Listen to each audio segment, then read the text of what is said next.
Selamat datang di channel BH Korslet. Jangan lupa subscribe agar channel ini bisa berkembang ke depannya. Dan jangan lupa tinggalkan jejak Anda di kolom komentar. Terima kasih guys. Novel Perjalanan Dimensi Waktu Chenche. Jangan lupa tinggalkan jejak Anda di kolom komentar. Semoga menghibur. Terima kasih. Bab 292.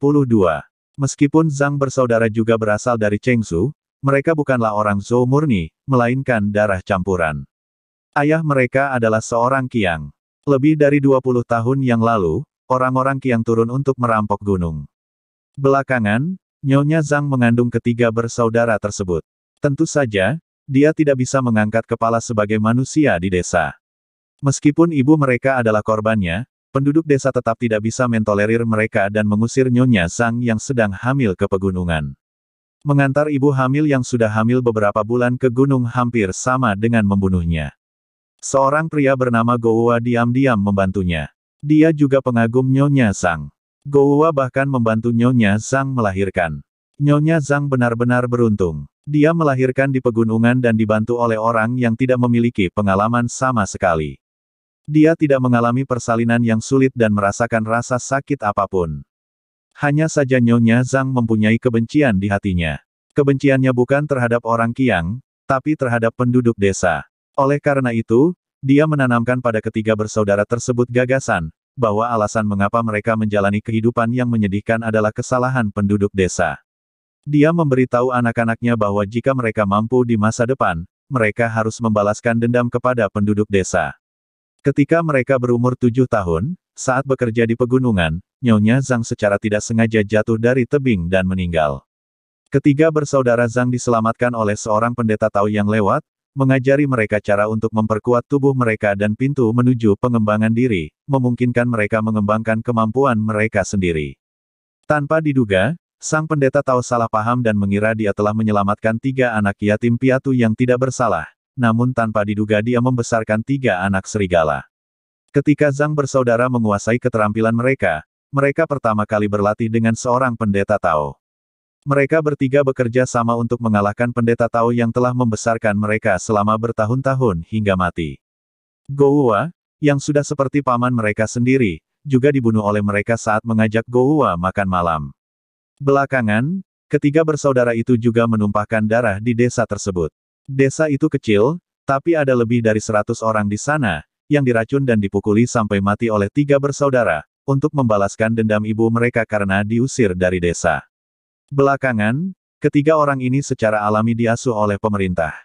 Yu Chengxin mengetahui apa yang terjadi pada ketiga bersaudara tersebut, dan merasa bahwa mereka adalah orang-orang yang cakap dan layak untuk dimanfaatkan, sehingga mereka menjalin hubungan dan menyelamatkan ketiga bersaudara tersebut, diantaranya adalah melayani dengan uang yang memuaskan.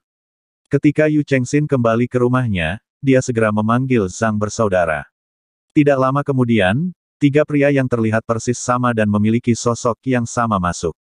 Kami telah bertemu dengan Tuan Yu.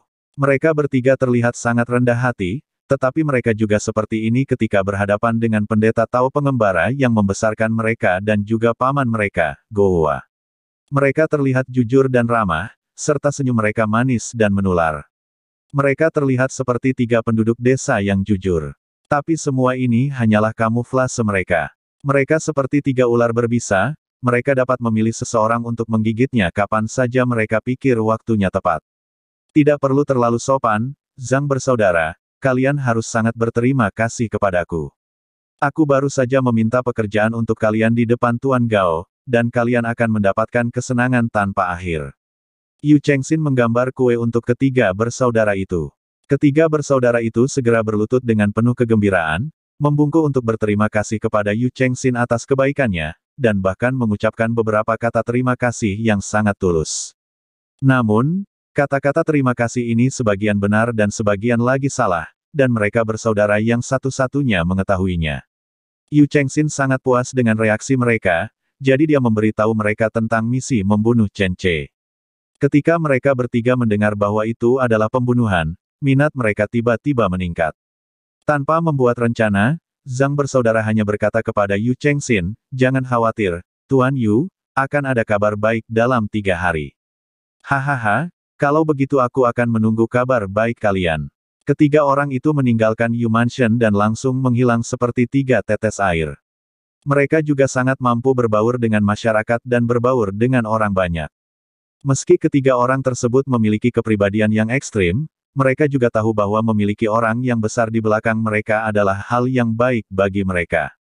Selain itu, misi pembunuhan ini juga sejalan dengan keinginan mereka. Sejak mereka membantai seluruh desa, mereka kehilangan minat pada hal-hal lain. Yang mereka pikirkan dan pelajari sepanjang hari hanyalah bagaimana cara membunuh orang. Di sisi lain, jauh di dalam pegunungan dan hutan tua, sekelompok orang berjalan maju secara diam-diam. Pemimpinnya, Chu Zengyi, berhenti dan membakar abis seekor lintah yang menghisap lengannya dengan tongkat api. Kemudian dia mendiskusikan rute tersebut dengan pemandu di sampingnya. Pemandunya adalah pemburu yang ditemukan Chu Zengyi. Pemburu ini sangat akrab dengan gunung ini dan dia sangat mengenal suku Qiang. Ketika orang-orang Chu Zengyi menemukannya, mereka awalnya ingin membayarnya banyak uang untuk memimpin jalan. Akibatnya, orang ini harus memimpin meskipun mereka tidak membutuhkan uang. Alasannya sangat sederhana. Keluarga pemburu ini semuanya telah terbunuh atau diculik dalam serangan Qiang sebelumnya, dan mereka yang selamat juga disiksa oleh orang Qiang. Oleh karena itu, begitu pemburu itu mendengar bahwa orang-orang ini berencana menimbulkan masalah bagi suku Qiang, dia mengajukan diri tanpa memikirkannya. Pemburu itu membawa busur di punggungnya dan memegang kapak di tangannya. Dia menggunakan bilah pedangnya untuk membunuh seekor lintah yang sedang menghisap daun ke arah mereka. Kita harus mengkhawatirkan hal-hal ini di pegunungan. 1 atau 2 di antaranya baik-baik saja. Jika kita tidak memperhatikan untuk tersedot oleh mereka dalam jumlah besar, kita akan berubah menjadi manusia zombie dalam waktu kurang dari setengah hari. Karena alasan inilah pemburu meminta semua orang untuk berhenti sesekali dan saling memeriksa lintah. Chu Zengyi mengeluarkan sepotong daging kering, membelahnya menjadi 2, menyerahkan setengahnya kepada pemburu, dan memasukkan setengah lainnya ke dalam mulutnya, mengunyahnya dengan hati-hati. Dendeng ini sangat kering, dan Anda tidak bisa menggigitnya jika tidak mengunyahnya dengan hati-hati. Zhang tua, seberapa jauh jaraknya? Nama belakang pemburu adalah Zhang, dan namanya adalah Zhang Situ, nama yang sangat sederhana. Itu akan segera datang. Kita dapat melihat suku-suku Qiang itu dalam waktu paling lama 1 jam perjalanan, tapi kita harus berhati-hati. Orang-orang Qiang sangat licik, dan kita dapat dengan mudah menemukan perangkap dan patroli mereka. Di tengah kata-katanya, Zhang Situ tiba-tiba menjadi diam dan bahkan mengabaikan Chu Zengyi. Semua orang memandangnya dengan bingung, tetapi mengikuti gerakan mata Zhang Situ, semua orang segera terdiam. Chu Zengyi menyipitkan matanya dan melihat ke satu arah, lalu memberi isyarat, dan anak buahnya segera berpencar, mencari perlindungan di antara mereka sendiri. Dengan cara ini, jelas ada sesuatu yang sedang terjadi. Zhang Situ berbaring di tanah seperti tokek, telinganya bergerak lembut, jelas mendengarkan suara-suara di hutan. Tak lama kemudian, orang lain pun mendengar beberapa gerakan, suara ratapan pelan, diiringi semburan obrolan. Kata-kata yang dikomunikasikan bukan dalam bahasa Dazu, melainkan bahasa komunikasi yang sangat primitif. Tidak lama kemudian, di dalam hutan, sekelompok orang Qiang dengan pakaian kotor dan rambut kotor datang. Ada sekitar selusin orang, semuanya laki-laki, tidak ada yang gemuk, semuanya kurus dan kotor. Mereka mengobrol dengan penuh semangat. Ada 2 orang di tengah membawa 1 orang dengan tongkat kayu dengan tali yang terbuat dari kulit kayu dan dibawa seperti mangsa. Ini adalah seorang laki-laki. Dari pakaian yang dikenakannya, terlihat bahwa dia adalah seorang pria Zhou yang bertubuh besar, wajahnya berlumuran darah, dan dia meratap dengan suara pelan, seperti binatang yang terluka. Li tua, Zhang Situ hampir tidak bisa menyembunyikannya dan mengeluarkan suara yang dalam di tenggorokannya. Pria yang ditangkap oleh orang Qiang dikenali oleh Zhang Situ, yang juga seorang pemburu. Meskipun dia dan Zhang Situ bukan teman, mereka sudah berkali-kali bertemu di pegunungan dan hutan. Sekarang dia ditangkap oleh orang-orang Qiang ini dan diikat seperti ini, sudah jelas bahwa dia tahu apa yang ingin mereka lakukan.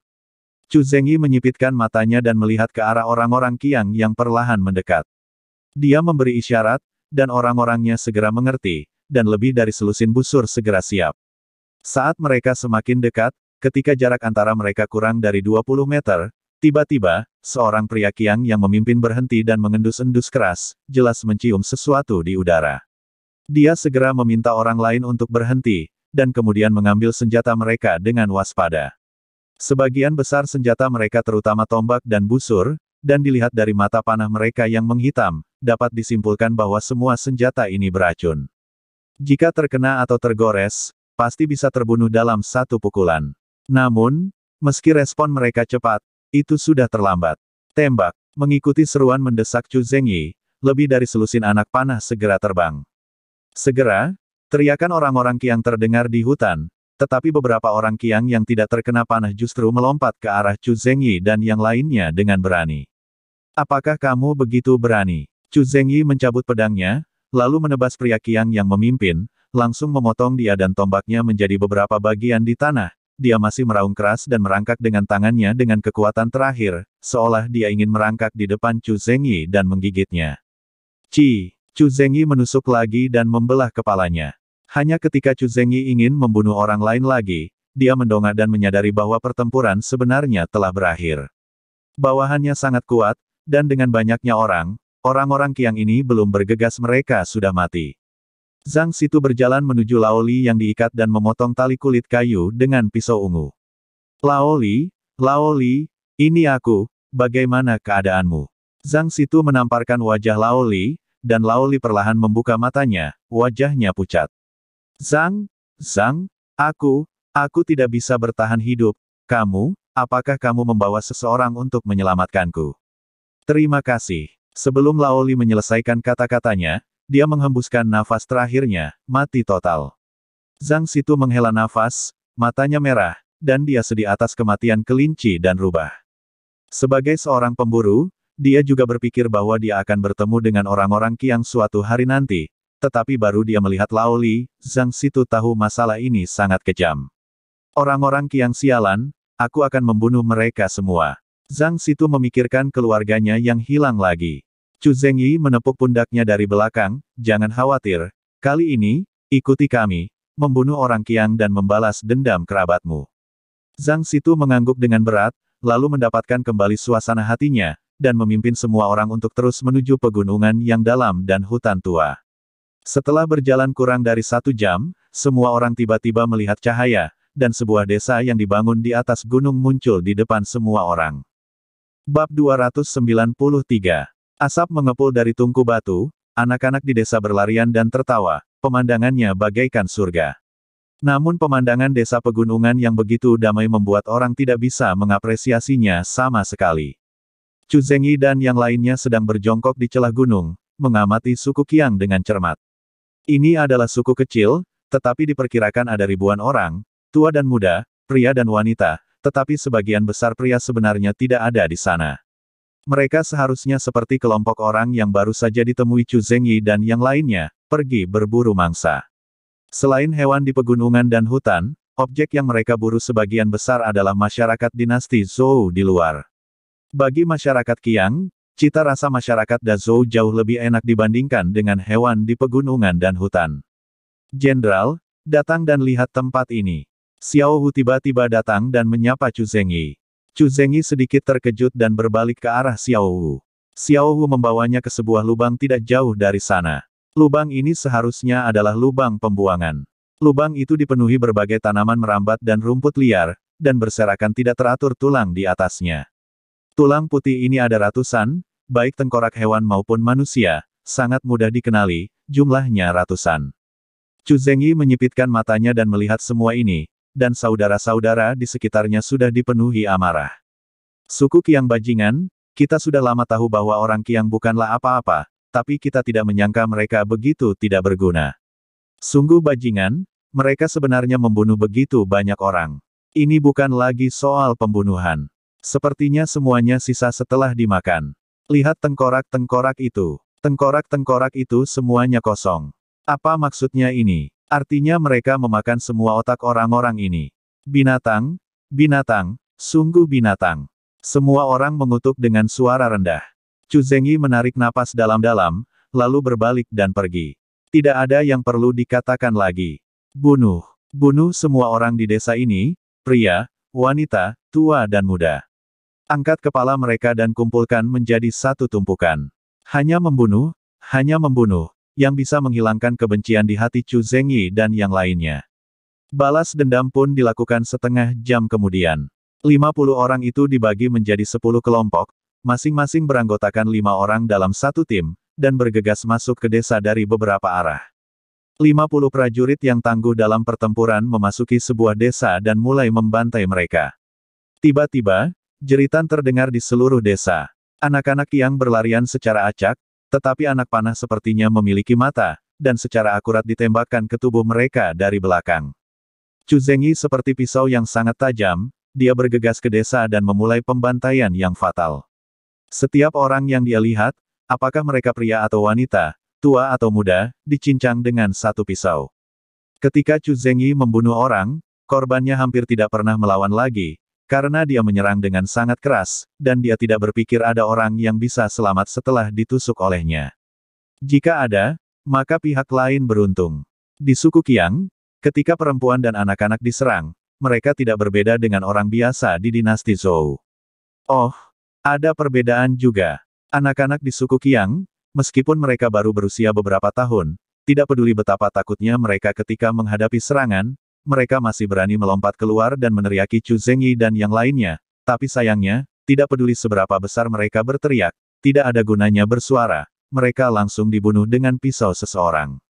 Sebelum datang ke suku Qiang, baik Chu Zengyi maupun anak buahnya tidak memiliki tekanan psikologis untuk membunuh orang Qiang, tetapi mereka masih merasa sedikit tidak nyaman membunuh anak-anak dan wanita Qiang. Bagaimanapun, mereka adalah tentara reguler, dan mereka tidak pernah menyerang orang tua atau anak-anak. Namun setelah masuk, mereka menemukan tingkah laku suku Qiang, melihat pemburu Laoli yang mati sia-sia, dan melihat tumpukan tulang manusia. Semua orang merasa seperti cermin di dalam hati mereka pecah. Orang Qiang tidak bisa diperlakukan sebagai manusia. Mereka sebenarnya bukanlah manusia. Ya, apa yang bisa dimakan manusia selain binatang? Perlakukan saja anak-anak Qiang ini sebagai anak serigala biasa. Dengan cara ini, tekanan di hati Anda akan berkurang saat Anda membunuh mereka. Beberapa orang Qiang juga berkumpul dan melancarkan serangan balasan terhadap Chu Zengyi dan yang lainnya.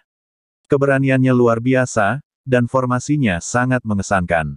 Jelas itu diorganisir oleh beberapa orang tua di suku tersebut. Orang-orang ini mungkin adalah orang-orang Qiang tua yang pernah berpartisipasi dalam pembantaian penduduk dinasti Zhou di masa lalu. Oleh karena itu, orang-orang Qiang tua seperti ini, Chu Zengyi dan yang lainnya bahkan lebih marah dan meningkatkan serangan panasnya. Chu Zengyi dan Xiao Wu, sebagai prajurit terdepan, langsung mencabik-cabik para Qiang tua yang akhirnya berkumpul, seperti dua belati, menusuk tubuh raksasa yang besar namun kembung. Ketika orang-orang Qiang yang tua lemah, wanita dan anak-anak, yang kehilangan energi untuk menyerang, menghadapi Chu Zengyi dan kelompok tentara profesionalnya, mereka hanya dapat dibantai secara sepihak, dan tidak ada ruang untuk perlawanan sama sekali. Bunuh, saudara-saudara, bunuh, balaskan dendam orang-orang mati itu. Kita tidak boleh bersikap lembut hanya karena mereka perempuan dan anak-anak. Saudaraku, mereka hanyalah sekelompok binatang buas, sekelompok binatang, jangan meninggalkan seorang pun yang hidup. Jangan tinggalkan siapapun. Bunuh, bunuh, bunuh. Suara tangisan pembunuhan terus datang dan pergi, dan seluruh suku Qiang mengalami pembantaian. Pemburu Zhang Situ tidak ikut bergabung Chu Zengyi dan yang lainnya. Meskipun dia menginginkannya, tapi dia tidak akan banyak berpengaruh pada Chu Zengyi dan yang lainnya. Jadi dia hanya bisa mengikuti Chu Zengyi dan yang lainnya, dan setelah melihat orang-orang yang telah dibantai tetapi belum mati, dia bergegas ke depan untuk mengakhiri nyawa orang-orang Qiang itu untuk mengobati luka di hatinya. Sebagai seorang pemburu, Zhang Situ telah membunuh banyak hewan, tapi ini adalah pertama kalinya dia membunuh seseorang. Namun saat menghadapi kematian tragis teman lamanya, adrenalin Zhang Situ menstimulasi tubuhnya, dan dia membunuh orang tanpa ampun. Membunuh satu saja sudah cukup, membunuh dua sudah cukup untuk mendapat untung, membunuh tiga itu bagus. Sialan iblis Qiang, biarkan mereka semua mati demi membalas dendam keluargaku. Zhang Situ menangis saat membunuh orang. Segera, dia memiliki lebih dari selusin nyawa di tangannya. Ada orang-orang pemberani di antara orang-orang Qiang. Saat menghadapi Chu Zengyi dan lainnya, orang-orang ini akan mengatur untuk melawan. Namun banyak juga pengecut yang tidak berani menghadapi musuh. Setelah melihat Chu Zengyi dan yang lainnya membunuh orang, orang-orang ini melarikan diri ke segala arah. Sungguh tidak realistis menangkap semua orang di desa pegunungan yang kosong. Setelah bertarung selama lebih dari 10 atau 20 menit, Chu Zengyi dan yang lainnya tidak dapat lagi melihat satu orang pun yang hidup. Chu Zengyi tidak berniat mengejar orang-orang Qiang yang melarikan diri. Sebaliknya, dia memerintahkan anak buahnya untuk memenggal kepala orang-orang Qiang itu dan kemudian menumpuknya menjadi tumpukan yang besar. Kayu digunakan sebagai landasan dan kemudian menumpuk kepala lapis demi lapis. Tak lama kemudian, tumpukan kepala setinggi 2 meter dibangun. Melihat aspek spektakuler ini, Chu Zengyi tidak merasakan banyak kesenangan di hatinya. Membunuh bukanlah hal yang menyenangkan baginya. Hanya saja tujuannya jelas sudah tercapai. Ayo kembali dan menunggu. Chu Zengyi dan yang lainnya kembali setelah meninggalkan bencana untuk suku Qiang. Bagaimanapun, mereka adalah pasukan tempur profesional. Akan sangat disayangkan jika kualitas militer mereka hilang dalam pertempuran melawan anak-anak dan orang tua. Chu Zengyi dan yang lainnya meninggalkan pegunungan dan hutan tanpa henti dan bergegas ke kota Xinyu. Mereka secara alami tahu bahwa membunuh orang-orang Qiang akan memicu serangan balik yang gila-gilaan, tapi bukankah itu yang mereka inginkan? Hanya dengan menggunakan orang-orang Qiang, konflik saat ini antara Chen Ce dan Gao Qi dapat diselesaikan. Jadi Chu Zengyi dan yang lainnya tidak hanya membunuh orang, tetapi juga membawa kembali 2 orang dewasa Qiang. Kedua pria itu terus berteriak dan tidak bekerja sama. Namun dengan tangan terikat, mereka tidak punya pilihan selain dibawa pergi oleh tentara dengan tali. Butuh waktu sepanjang sore untuk sampai ke sana, ditambah menghabiskan malam di luar, dan hampir sepanjang pagi. Tapi jauh lebih baik ketika mereka kembali. Mereka tidak punya banyak kekhawatiran. Mereka hanya menghabiskan sore hari dan kembali ke kota Xinyu di malam hari. Chu Zengyi segera memerintahkan orang-orang untuk membunuh kedua orang Qiang tersebut, dan kemudian mengirim orang untuk mengirim mereka ke ibu kota provinsi. Dia juga membawa surat tulisan tangannya sendiri yang memberitahukan Gao Qi bahwa orang-orang Qiang telah menyerbu dan meminta dukungan militer. Chu Zengyi percaya bahwa setelah membaca surat itu, Gao Qi, apakah dia mengirim pasukan atau tidak, setidaknya masalah antara dia dan Chen Ce akan diselesaikan untuk sementara. Tapi yang tidak diketahui Chu Zengyi adalah ketika dia kembali, ketiga saudara Zhang juga menyelinap ke desa Chenjia. Metode yang digunakan oleh ketiga saudara Zhang untuk menyelinap ke desa Chenjia lebih sederhana dan kasar daripada metode Chu Zengyi.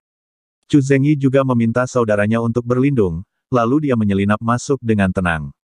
Namun Zhang bersaudara berbeda. Mereka berjalan langsung menuju gerbang desa Chenjia.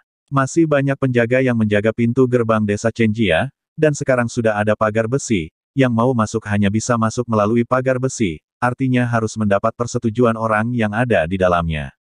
Kalau tidak, mereka tidak akan lagi bisa menyelesaikan masalah seperti saat Chu Zengyi menyelinap memasuki desa. Namun Zhang bersaudara tidak berniat menyelinap masuk seperti itu. Mereka bertiga berjalan menuju gerbang desa, mengepalkan tangan pada saat yang sama, dan berkata serempak kepada anggota penjaga yang menjaga pintu, "Saudara-saudara, kami ingin bergabung menjadi tentara baru dari desa Chenjia. Tolong terima kami." Kata-kata seperti itu tentu saja mengundang gelak tawa dari tim pengawal. Orang yang bertugas di sini hari ini adalah Yuli. Dia tersenyum dan melambaikan tangannya dan berkata, "Kembalilah dan kembali lagi nanti ketika kami sedang merekrut orang. Kami sudah selesai sekarang dan kami tidak akan merekrut orang lagi. Ini adalah aturan yang ditetapkan oleh Chen Ce. Jika dia mengatakan dia ingin merekrut 100 orang, dia akan mengambil 100 orang. Jika dia mengatakan ingin merekrut 200 orang, dia tidak akan pernah mengambil lebih banyak dari itu. Kalaupun ada orang tambahan saat itu, mereka hanya bisa menundanya." Faktanya, banyak orang seperti ketiga bersaudara ini yang datang akhir-akhir ini, namun tidak satupun dari mereka mendapat persetujuan. Hanya saja ketiga bersaudara ini terlihat sedikit istimewa, mereka terlihat persis sama dan bahkan berbicara dengan suara yang sama. Inilah yang membuat Yuli dan yang lainnya takjub. Zhang bersaudara secara alami sudah siap. Mereka mengepalkan tangan mereka lagi dan berkata serempak, "Kami memiliki keterampilan yang unik. Saya berharap desa dapat membuat pengecualian untuk kami."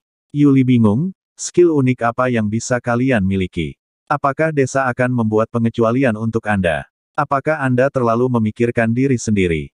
Saat dia memikirkan ini, Yuli melihat yang tengah di antara tiga bersaudara yang terlihat persis sama, mulai melepas pakaiannya. Bab 294. Hei, hei, hei, Apa yang kamu lakukan? Apa yang kamu lakukan? Siapa yang menyuruhmu melepas pakaianmu di sini? Cepat pakai, itu keterlaluan. Yuli berdiri di gerbang desa dan berteriak keras, jika anak-anak ini berani membangkang, dia akan keluar dan memukuli mereka. Salah satu dari 3 Zhang bersaudara menyimpan pakaian yang telah dia lepas, dan berkata sambil tersenyum, saya di sini untuk menunjukkan keterampilan unik. Saya berlatih seni bela diri, dan saya kebal terhadap senjata apapun. Sekarang, saya akan menunjukkannya kepada Anda. Yuli dan sekelompok anggota pengawal membuka mata lebar-lebar setelah mendengar ini. Kebal. Haha, Yuli, apakah orang ini membuat kita tertawa? Ayo, coba cepat, aku ingin melihat bagaimana kamu kebal. Cepatlah, aku tidak menyangka akan bertemu dengan beberapa badut penghibur hari ini. Aneh sekali, para penjaga berkumpul seolah-olah sedang menonton kesenangan itu, tetapi pintunya tetap tidak terbuka dan tetap tertutup.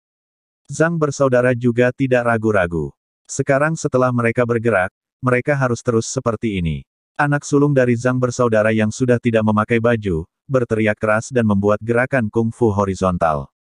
Dia membuka lengannya, menguatkan dirinya, dan dipenuhi amarah. Hal ini membuat semua orang berpikir bahwa ketiga bersaudara itu hanya bermain-main di sini, dan tidak ada yang mengira bahwa mereka benar-benar memiliki keterampilan kekebalan tubuh. Saat ini, anak kedua dari Zhang bersaudara sudah mengeluarkan pedangnya. Pertama-tama dia mengetukkan pedang itu ke batu di tanah dan mengeluarkan suara dentang, yang membuktikan bahwa pedang itu asli. Segera setelah itu, anak kedua Zhang bersaudara, yang dipanggil Zhang Tengah, kemudian memamerkan keterampilan pedangnya.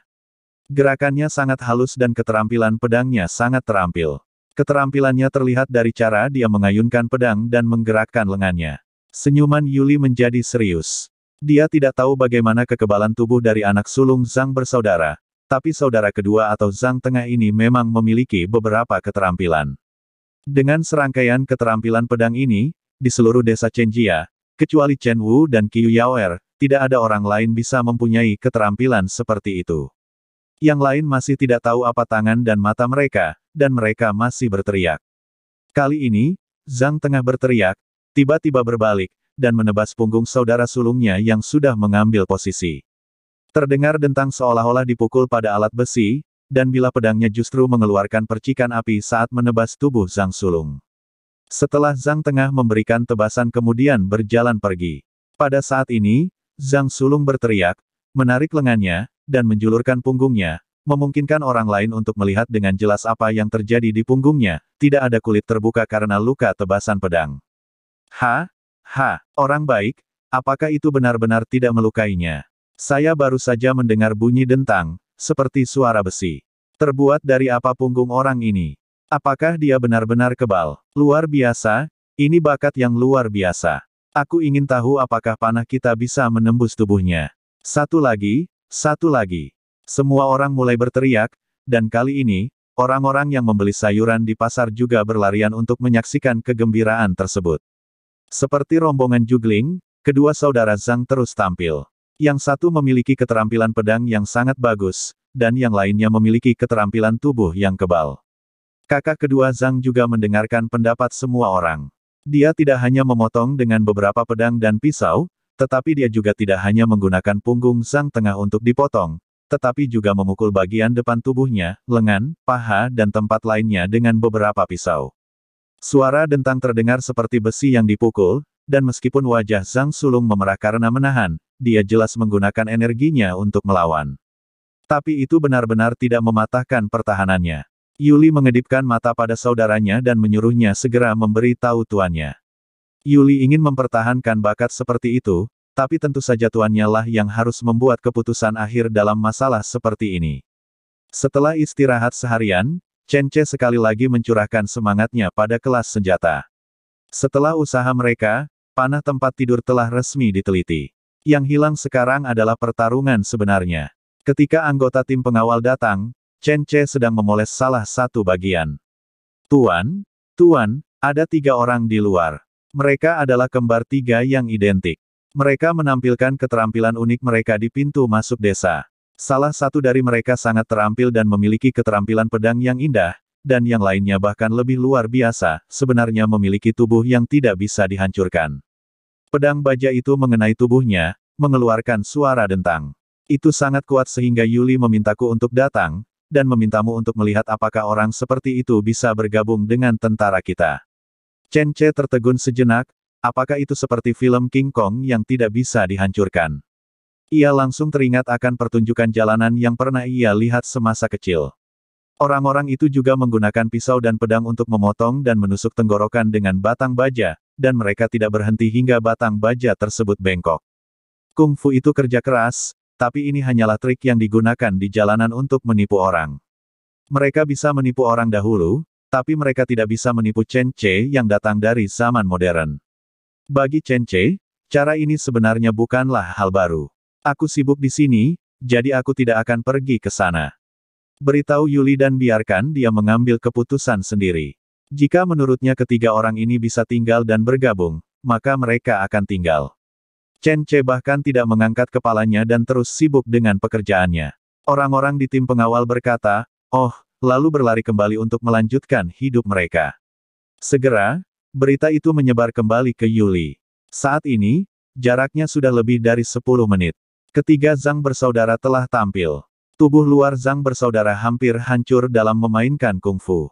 Alasan utamanya adalah orang lain berteriak meminta satu pukulan lagi, dan pukulan anak kedua Zhang bersaudara telah dilakukan dari waktu ke waktu. Zhang sulung tidak akan bisa bertahan lagi jika terus seperti ini. Sialan, Chen Ce ini terlalu sombong. Setelah aku masuk, aku harus memotongnya menjadi beberapa bagian. Zhang sulung bersumpah diam-diam, tapi di permukaan, dia masih memiliki senyuman jujur, yang membuat orang tertawa. Jangan terlalu defensif. Yuli menerima kabar tersebut. Sekarang Chen Ce telah mendelegasikan kekuasaan, Yuli menjadi lebih berkemauan keras dan langsung setuju untuk menerima ketiga orang ini. Dia sangat optimis terhadap ketiga orang ini, terutama anak kedua. Kakak tertua hanya bisa menerima pukulan pasif, tetapi anak kedua sangat terampil, dengan keterampilan pedangnya yang intensif. Hanya sedikit orang di desa Chenjia yang bisa menandinginya. Yuli percaya, bahwa penambahan anak kedua ini saja sudah bisa memberikan pengawal atau yang lebih cocok disebut sebagai tentara Chenjia Chun, seorang jenderal yang bisa bertarung dan berani berperang. Ketiga bersaudara keluarga Zhang ini akhirnya berhasil bergabung dengan desa keluarga Chen setelah sekian lama lelah di pintu masuk desa. Anak buah Yu Chengxin yang bersembunyi di tengah kerumunan dengan cepat terbang kembali untuk memberitahu Yu Chengxin tentang berita tersebut. Di malam hari, Yu Chengxin buru-buru mendekati Gao Qi, dan kegembiraannya melampaui kata-kata. Tuan Gao, kabar baik, kabar baik. Yu Chengxin berteriak keras sebelum orang-orang datang. Begitu Gao Qi mendengar kabar baik itu, suasana hatinya segera mulai membaik. Oh, ada apa? Ceritakan secepatnya kabar baik apa itu. Zhang bersaudara telah memenuhi kepercayaan Anda dan berhasil menembus desa keluarga Chen. Mungkin malam ini mereka akan mengambil tindakan dan membunuh Chen Ce secara langsung. Hahaha, ketiga bersaudara ini benar-benar, sungguh menakjubkan. Gao Qi terkejut, oh, bagaimana mereka melakukannya? Saya meminta Chu Zengyi menemukan cara untuk masuk ke desa Chenjia sebelumnya, tetapi belum ada berita selama setengah bulan, dan Zhang bersaudara benar-benar bisa masuk hanya 1 hari setelah mereka pergi. Gao Qi, yang memasuki desa Chenjia, secara pribadi pernah mengalaminya. Jika dia tidak memasuki desa Chenjia dengan identitas sesama intelektual dan tujuan tertentu, juga karena akan pergi ke desa Chenjia untuk menjadi guru selama beberapa hari, maka dia juga tidak akan bisa masuk. Tahukah Anda, perlindungan desa Chenjia sangat ketat, dan selalu ada penjaga yang menjaga gerbangnya. Orang-orang seperti Wang Hongwen dan Qiu Bailu tidak mudah bergaul, jadi sekarang ketiga bersaudara ini dapat menerobos masuk dengan begitu lancar. Gao Qi benar-benar terkejut, sebuah kejutan yang tidak terduga. Mereka bertiga masuk dengan keterampilan mereka yang sebenarnya. Yu Chengxin memberitahu Gao Qi cara mereka memasuki desa. Gao Qi juga mengacungkan jempol setelah mendengar bahwa mereka menggunakan seni bela diri luar mereka yang kebal, untuk berhasil mengesankan Chen Ce dan secara khusus diizinkan memasuki desa Chenjia. Orang-orang di desa Chenjia itu sangat disiplin, terutama mereka yang berada di tim pengawal. Tidak mudah untuk menaklukkan mereka. Ketiga Zhang bersaudara tampaknya adalah orang-orang yang sangat cakap. Setelah mereka membunuh Chen Ce, saya harus memberi mereka hadiah yang besar. Gao Qi membuat janjinya lagi. Yu Chengxin tersenyum lebar. Dengan bawahan seperti itu, dia juga akan mendapat imbalan yang sama. Gao Qi akhirnya bisa tidur nyenyak malam itu. Dia mengira kabar baik akan datang kembali besok. Setelah memasuki desa Chenjia, ketiga saudara Zhang langsung dibawa ke kamp pelatihan rekrutmen oleh Yuli. Meski ketiganya merupakan talenta istimewa, namun mereka bukanlah talenta industri seperti pandai besi dan tukang kayu, sehingga mereka tetap harus berlatih di tempat latihan, sama seperti rekrutan lainnya, menjadi rekrutan satu demi satu, lalu menerima apa yang diterapkan Chen Ce. Menjalani pelatihan khusus, ketiga bersaudara itu langsung tercengang. Mereka mengira akan bisa melihat Chen Ce setelah memasuki desa Chenjia. Siapa yang mengira hal ini akan terjadi? Namun, hari-harinya panjang, dan mereka tidak berani bertindak membabi buta, jadi mereka menerima pengaturan Yuli dengan wajah baik. Setelah malam tiba, ketiga bersaudara itu tidak dapat menahannya lebih lama lagi. Mereka datang dengan suatu tujuan.